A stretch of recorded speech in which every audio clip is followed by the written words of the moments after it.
guys, this is Lucy Polgar from Last Bastion. I'm here with Dan McGOWAN, and we are here at the first ever Hitman Fight League. So this is a show put on by Liam the Hitman Harrison. Dan, just talk to me. How does it feel to be a part of the very first one? Because what they're about to do in the future, this is going to take over the Muay Thai scene in the UK. So how does it feel to be such a big event on the main one? Yeah, it feels good. Obviously, Liam's a huge name, and I think with his platform, he can really build the sport up. He's got eyes from all kind of different areas now, not just Muay Thai. So I think hopefully it can push this sport forward, especially in the UK. Yeah. They're doing great things at the event. They've been looked after well. I'm really looking forward to it, and to be asked to headline on it, it's a privilege. Yeah. So speaking of being one of the headline acts, they have now introduced as well. They've only just announced it a couple of days ago. The live betting. How does that? I've been asking everyone this because I'm just curious. As the fighter, obviously, as the organisers, they're like, oh, it'll make the atmosphere great. But as a fighter, does it add any pressure? I grew up fighting in Thailand, so I was fighting in the stadiums. There was always gambling going on. Nah. You know what? I'm the one that's getting in there at the end of the day. I try not to put any pressure on myself. If people want to put a bet on, that's down to them. Yeah. Like this, anything can happen in this sport. I'm confident I'm going to win, but that's up to them what they do with their money. But it doesn't really. I don't feel the pressure from that. No. Yeah. So, like you say, because you have fought in the Thai stadiums and stuff, that's the only other place where they do that, and it does, like, you can see it, like, it really does hype up the crowd, like, to a different level, because the interaction is just something else. So, do you think that's going to have an effect on obviously the UK shows that you've done before? Do you think tonight's going to feel different with that behind it? Yeah. To be fair, it could do, because I mean, even when I see some of my mates put a little £2 bet on the football, they're going crazy at the screen. So yeah, it probably will amp the crowd up a bit, and not my lot don't need amping up anymore, but yeah, it will amp the crowd up, definitely, I reckon. I love that. Yeah, absolutely. It does. There seems to be, again, like a theme here is like everyone has got this like little buzz about them for this show. Like we've been to, and yourself have been to loads of different shows. It's always a nice atmosphere. Everyone's always happy to be there. But this one just feels like there's a bit of something else to it. Yeah, it is a bit different to a lot of the shows that I've been to in the UK. Like I think they're trying to do different things. Yeah. And I think that's what the sport needs. It needs something different to kind of keep pushing in the right direction.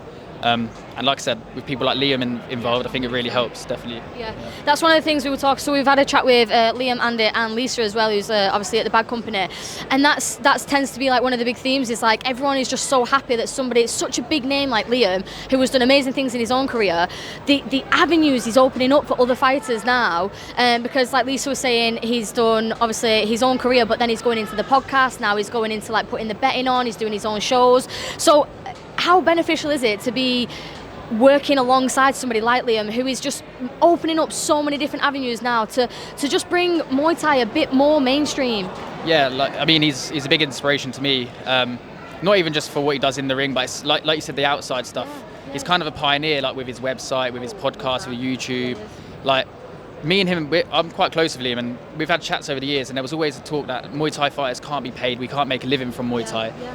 But he's shown that you definitely can. Yeah. And we used to have that chat years ago, before he was even doing what he's doing now. So it's inspiring to be around someone like that. And I always watch him for inspiration, because he's obviously a pioneer of the UK Muay Thai as well. So yeah. I love that. That's definitely, if he watches this, that'll be the tagline that we put on. Liam, the pioneer of Muay Thai. I think he'll love that. But it is true. It's absolutely right. And like you said, there does tend to be like a conversation that, you know, in comparison to boxing or MMA, the money behind it just hasn't been the same. But I think Liam really is going to be bridging that gap now, especially like I say with all the other platforms that he's introducing it on. So let's talk a little bit about you. So how has your camp been up to this point? Are you said you're feeling confident, feeling ready for it? Yeah, I feel really good. Trainings went really, really well. Like I'd say probably the best I've felt in a very long time. Yeah. I had a few spells of injury and stuff, and I was just finding my feet, and I think I'm finally kind of getting there now. Yeah. This camp went basically perfect, I can't lie. No excuses today, to be fair, but feeling good, feeling confident. I'm looking to put on a show tonight, definitely. Yeah, definitely. I love that. So your name has been one that like everyone's like, have you got him yet? Have you got him yet? Have you got him yet? So there is like quite a hype around it. Everyone is definitely excited to see you fight.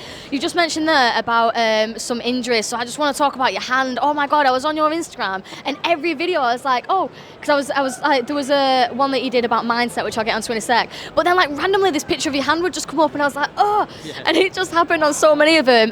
That injury is just absolutely huge. You can see the scar and stuff now.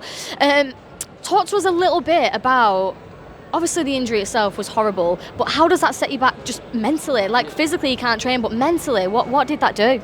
That was the hardest bit, was the mental side. Yeah. Like I've been doing Muay Thai now I don't know, since I was like 10 years old. I'm 27 now, and I had 3 years where I couldn't fight. But I'd left my GCSEs. I went straight to Thailand.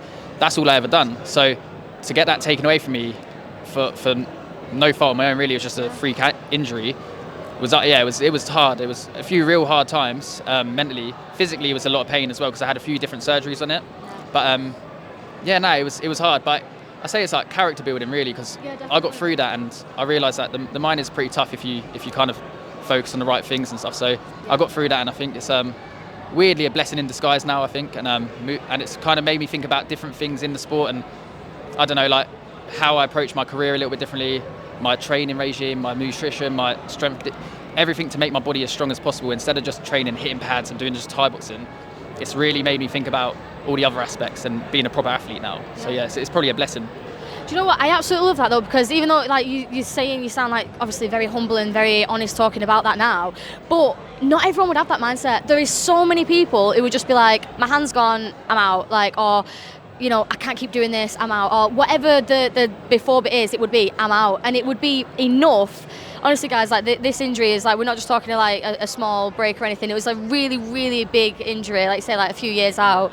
So plenty of people at that point would have just completely stopped. So I think it's a testament to you that you have took it as a lesson, and that ties in nicely with what I was saying about one of the mindset chats I heard you say about saying like you've never really sort of let yourself identify as having depression. Like obviously you've had moments of being down, but you've not let that word or that definition or that, you know, title sort of get in, because you're a massive believer in what you tell yourself comes to fruition. So as a fighter, how can we make that more of a widespread mindset? Because I think that's something that everyone would benefit from feeling, but it tends to be just more fighters that get that. I think being a fighter, you obviously have to have a real strong mindset anyway. Yeah, to get through all of this, because this is tough, like the weight cut, the training, the weight cut, then actually doing the fight, it's all tough, so you have to be mentally prepared and strong. I think people just need to realise that you do get sad sometimes. It's fine, like everyone gets sad. Doesn't mean you're depressed. You don't have to go down this deep like hole. And I'm not saying, like, some people are different, some people obviously have genuine issues and it's hard to turn back, but I think sometimes people get sad, and fighters get sad, athletes get sad, rich people get sad, poor people, you know, everyone gets sad. It's just sometimes you've got to have a goal and just focus on that and go for it. And I think that's what kind of kept me through, is having this goal. I was winning big fights when I broke my hand, and I thought that's what I always wanted to be. So I wanted to still keep winning big fights. So I kind of had that in my mind. I'll get through this and I'll just carry on again. I think you just have to find a goal and just go for it and have your mindset on it. And I think that will help a lot of people, to be honest. Do you know what? That's actually really, really sound advice, because sometimes when I've asked that question before, it tends to be just like, you know, you can just get through anything, and it's quite impractical or a bit wishy-washy, but yours is like very like, actually, here's what I did, I had a goal. So to anyone who is feeling like, oh, should I just give up, like, how do I feel, blah, blah, blah, and if they're not a fighter, I think that's really true. Like, having a vision and something to aim for is always gonna give you the encouragement to move forward. Love that, thank you. So talking about, you said you're doing all the aspects of it now. This has changed your mindset. It's not just mindset, you're talking about your nutrition and stuff as well. You've been working with Peter Miller, the nutrition. Yeah, sorry. On Instagram, check him out, guys. Absolutely amazing. Talk to us a little bit about that. Like, what are the things that he sort of taught you? What have you learned from him? Like, genuinely, I'm not just saying, I pay for his services because he's so good, but I don't even have to say this, but it's a game changer. I've had 47, I think this is my 47th pro fight tonight. Wow. And I'd say I took my nutrition seriously the last two. That's how crazy it is, yeah. So, and I got on board with him, and I realised how good it made me feel, not just physically, but mentally. Like, throughout camp, I was clear-minded. Like, this camp especially, like, I've just realised it's actually changed my relationship with food a little bit now. I'm like, outside of camp, maybe, I'm not saying I'm going to not go and eat a burger tonight or something, but like, you know, I think clean up my lifestyle a little bit outside of camps as well, because I just feel amazing. And he's been a game changer, and I think it's so important. Now that I've done it, I'd advise all fighters. I've got fighters myself, and I advise them all take that nutrition seriously, because it can be that little 1% that like wins you fights and stuff. So really good. And just in health, for your health in general, it's made me feel really good, like I said, mentally and physically. So I think it's a game changer for me. Yeah, absolutely. And when you were talking about then about the 1%, like, he says that on some of his as well. I've seen, I think he was on a podcast or a video that I'd seen, and he was saying, like, if it's just that 1%, like, sometimes if it's a close fight, like, that's all you need. Like, in that last round when you're absolutely knackered and you're both just like, you've given it everything, if you've got that 1%, that bit more sharper mind, you're a bit clearer, you can react a bit better, that 1% sounds so small, but in the difference of like when you're throwing big shots like these knockout shots, if you can miss one or land one, it literally is game changing. No, that's it. And yeah, little things like that, like it's a game changer in the fight. And even the refuel, like so refueling after the weigh-in, like we obviously do. It's sometimes hard. You cut a lot of weight. I've followed him last time for the last fight, but this is the second time I followed the refuel kind of plan. This time again, like I lost quite a lot of weight, but I refueled and I feel really good today. Yeah. Whereas sometimes you can feel a bit like because you eat the wrong things. Yeah. I used to do crazy stuff. I'd eat like a bag of cookies and like just crazy stuff because I didn't really think about it. I didn't think it was like that important. Yeah. I just wanted to get as big as possible and refuel however I could. But this time, all the fluids, I've done everything to the book.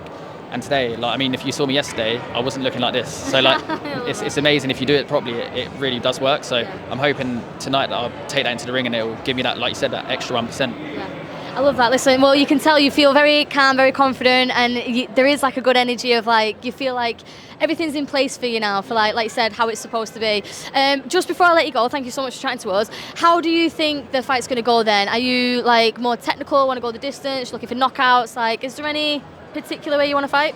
I think all round, I feel like I've got a very all round good game. I feel like I can win it in a lot of different ways. I think I could definitely beat him on points. I'm known as a technician, but I definitely want to show people that I'm starting to get a lot more power behind my shots now as well. Yeah. He's a very awkward customer and he's experienced, he's fought some good lads and he does some crazy shots and stuff. So I have to be on my game. I have to stay out of the way of them crazy shots. But I think if I stay away from that, I think I can predict I predict a knockout if I'm honest. But either way, I'm happy with whatever. I just want to put on a masterclass really and see where that takes me. Well, listen, thanks so much for trying to. We wish you the absolute best of luck. You feel really happy, really calm, really confident. We'll be there watching and hopefully get to chat to you after. Thanks so much. Thank you, Dan. Cheers. Here we go.